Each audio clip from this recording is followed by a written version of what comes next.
Every afternoon, Thomas the Tank Engine puffs along his branch line with Annie and Clarabelle.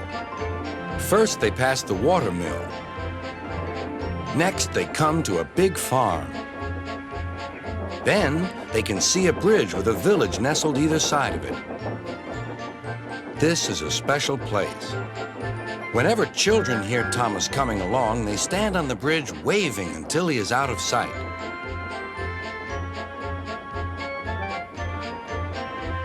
One day, Thomas was running late. He had stopped at the signal before the bridge to talk to some new children. Percy the green engine was waiting too. "Hurry up, Thomas," called Percy when the signal dropped. "If you're late, Sir Topham Hatt may get a new engine to replace you." He would never do that, thought Thomas, but he was worried. Next day, Thomas hurried along the line. Just ahead was the goods yard. There, on the platform, was an inspector waving a red flag. Next, Thomas saw some children. They were waving too. Something must be wrong, thought Thomas. This station is for goods, not passengers. "Help, Thomas, help! We're glad to see you," called the children. "Please, will you take us home?" The station master explained to Thomas's driver that the school bus had broken down, and all the parents would be worried if the children were late.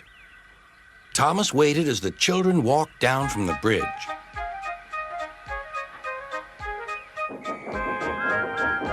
Then he took the children to the next station where Bertie was waiting to take them home. When Thomas finished his journey, he was very late. He was worried that Sir Topham Hatt might be cross with him. "I warned Thomas," puffed Percy to James. "He's been late one time too many. He'll be in trouble now." But next morning, when Thomas picked up his passengers, Sir Topham Hatt was nowhere to be seen.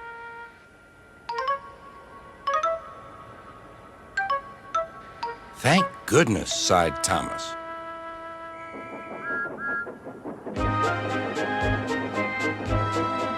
Thomas knows every part of his branch line. Just ahead was a stretch where the hot sun had bent the rails on the track.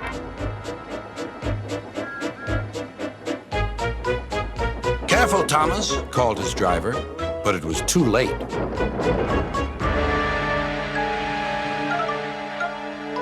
"That's done it," said his driver. "We shan't get any further today." "But what about my passengers?" asked Thomas. "Don't worry, they'll be looked after," replied his driver. While workmen repaired the line, Thomas had to shunt freight cars in the yard. Bertie came to see him. "I understand you need my help again." "Yes, Bertie," replied Thomas sadly. "I can't run without my rails." Bertie set off to collect Thomas's passengers.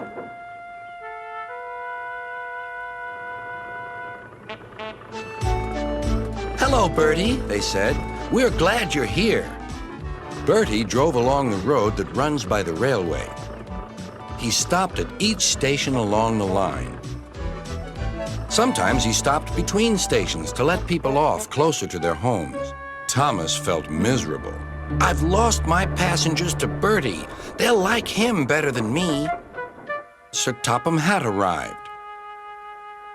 "Your branch line is repaired. I'm going to change your timetable so that you and Bertie can work together more." When Thomas reached the station, there, to his relief, were all his passengers. "Bertie is a good bus, but we missed our train rides with you," they said. Later, Thomas spoke to Bertie. "Thank you for looking after my passengers." "That's all right, Thomas. I like to make new friends, but I'm glad to share them with you." "You're a good friend indeed," replied Thomas, "and always will be."